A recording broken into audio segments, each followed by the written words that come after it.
In this interview, kasama ko si Fitz Villafuerte. Nag-enjoy kami sa kwentuhan. Sana mag-enjoy din kayo. Fitz is an RFP, an entrepreneur, and he knows what he is saying. So let's watch this video.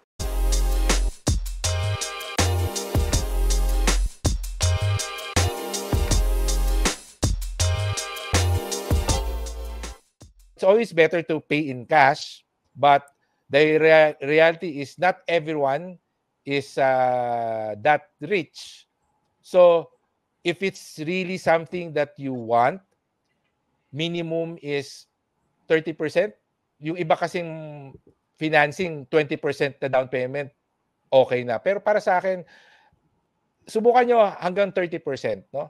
Kasi mas maganda mas mababa yung interest na babayaran mo sa loan mo. But aside from that, 15 years or less lang yung term. So if you cannot afford that, then probably it's not yet time for you to buy, or probably you need to choose a more affordable property. So yun yung, again, these are just starting guidelines. When you sit down and work on the numbers and know the actual situation of the client, sometimes my advice will change, no? But the general rule is that 30% down payment and you can afford the monthly amortization for a 15-year or less na loan. Right. Ang ganda ng tip na yun, no? Para kasi hindi nila kuhanin yung mga 30 years, which in the long run, ang laki ng interest. And maganda nga yung di ba, yung flexibility ng renting.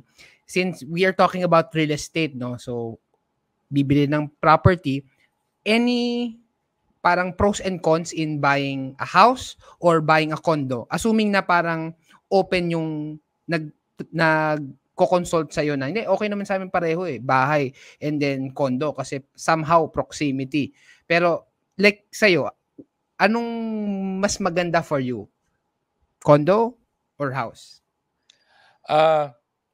Meron akong bias towards condominium as a place where I will live, no?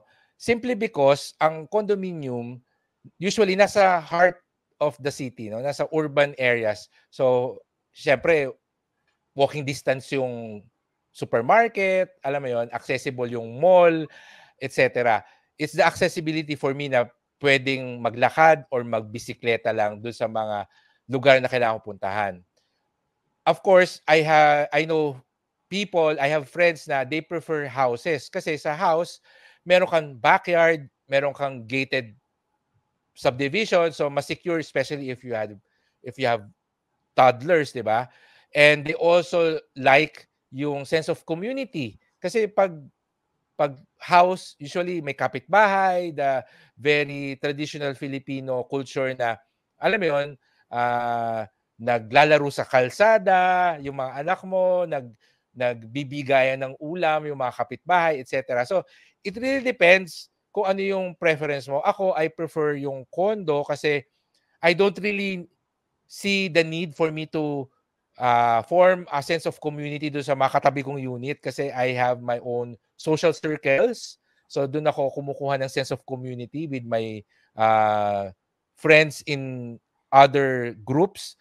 Tapos, hindi ko kailangan ng backyard. Usually naman, ang condominium merong, di ba, merong clubhouse, no? So, sabi ko, okay na sa akin to, etc. It really depends on the person. But if you will ask me, mas preferred ko yung condo. But talking to clients, there are people who prefer houses over condo and vice versa. And that's the beauty of personal finance. Whatever you like, let's try to find a way to afford that. Yeah. So, napaplano siya. Kaya, again, guys, reach out to Fitz Villafuerte. Ilalagay natin yung mga links niya sa description para at least you can follow him, you can ask him, and marami tayong nalalaman in terms of finances. Speaking of yung finances again, no, like, kasi the Philippine stock market has been lagging for many years compared to the US stocks and crypto. How do you deal about those things, yung mga assets na nag-underperform? of course, part of diversification is investing in other economies. We've learned that in recent years kasi I've had clients na sa Pilipinas lang talaga naka-invest. Lahat ng assets are based in the Philippine economy. And it's important to diversify to the global market. So, ang good news dyan is we already have access to other markets, banks, and mutual fund companies. A lot of them, they offer feeder funds. So, yung feeder funds, mga i-invest sa ibang funds in other countries. There are now online brokers that where we can invest in CFDs. You can invest in, if you're someone who believes in crypto, you can now do that. So don't limit yourself in one economy. Make sure that you diversify towards other markets. So may mga moderate, may mga conservative, moderate, and high-risk investments din naman na based sa ibang markets. But again, make sure that aside from diversification,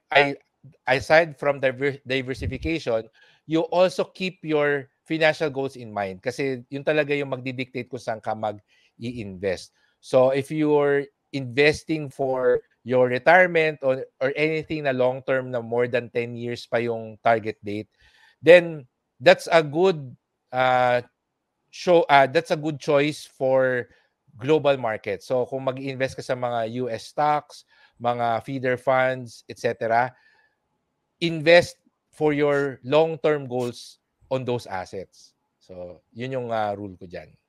Right.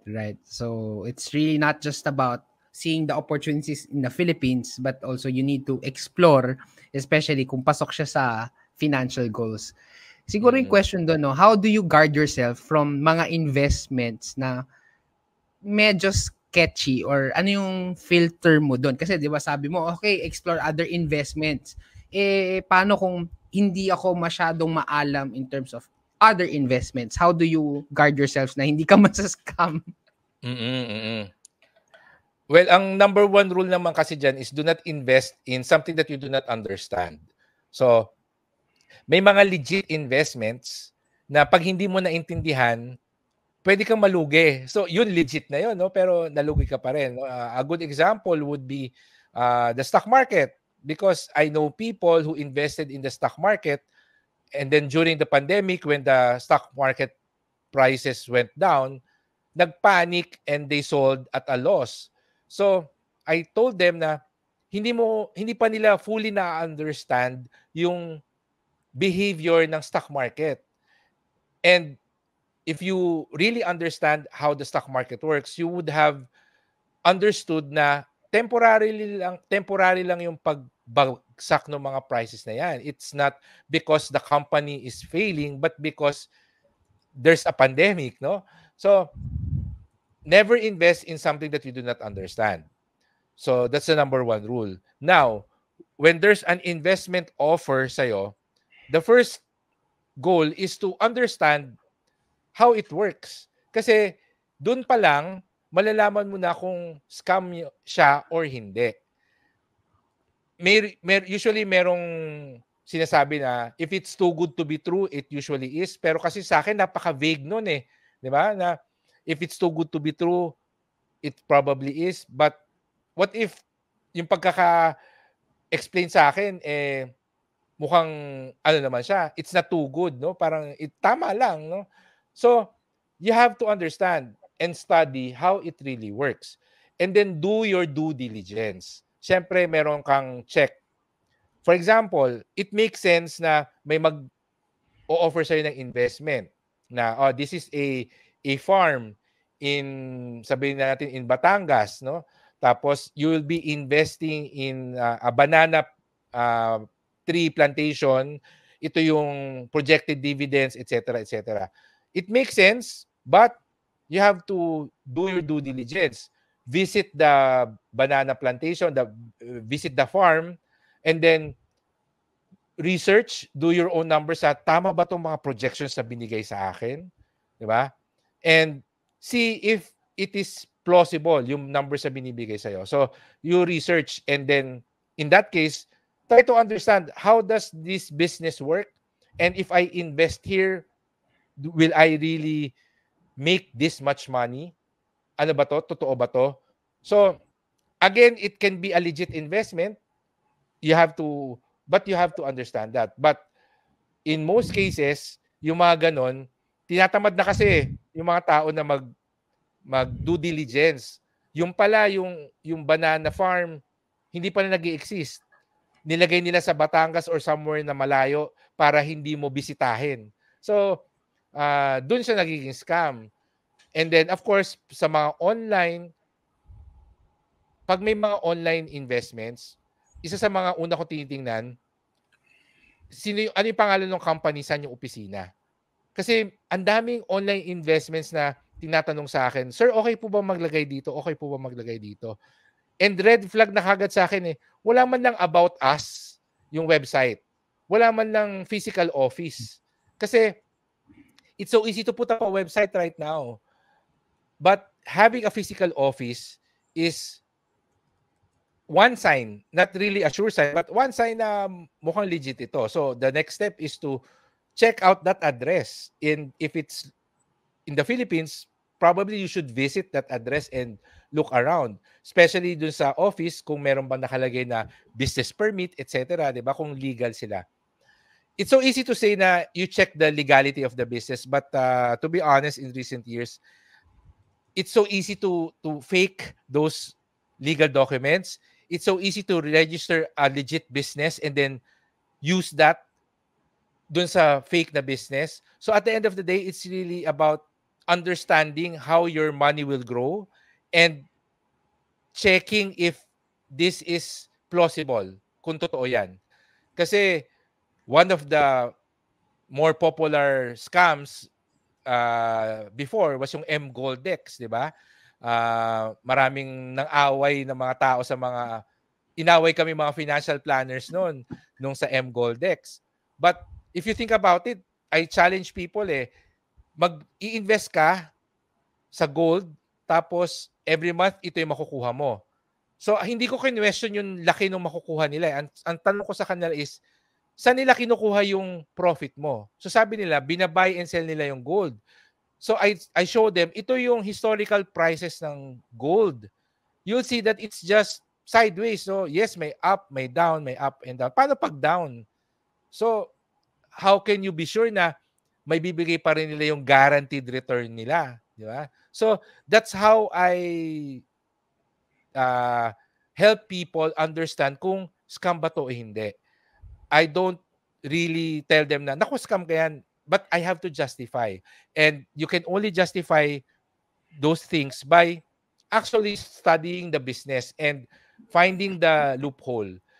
Of course, not everyone will have the skills and even the time to do those. So again, if it's something that you think na mahirapan ka, you can always ask for help. So set your ego aside. Minsan, pride yung umiiral post on social media, ask someone na, narinig niyo ba to? Kasi gusto ko mag-invest alam mo yun, there will always be people who will be willing to help and there are professionals and experts that you can consult kesa naman mawalan ka ng pera. So, number one rule, never invest in something that you do not understand. And number two, before investing, make sure na mag-due diligence ka dun sa business na talagang registered siya, logical or reasonable yung returns mo, and the business is something that actually works that way, no? Hindi sila nagbibigay ng mga vague statements as parang basta ganyan talaga yan tiwala na lang, gagana yan. Hindi pwede. Lagi ko naririnig yan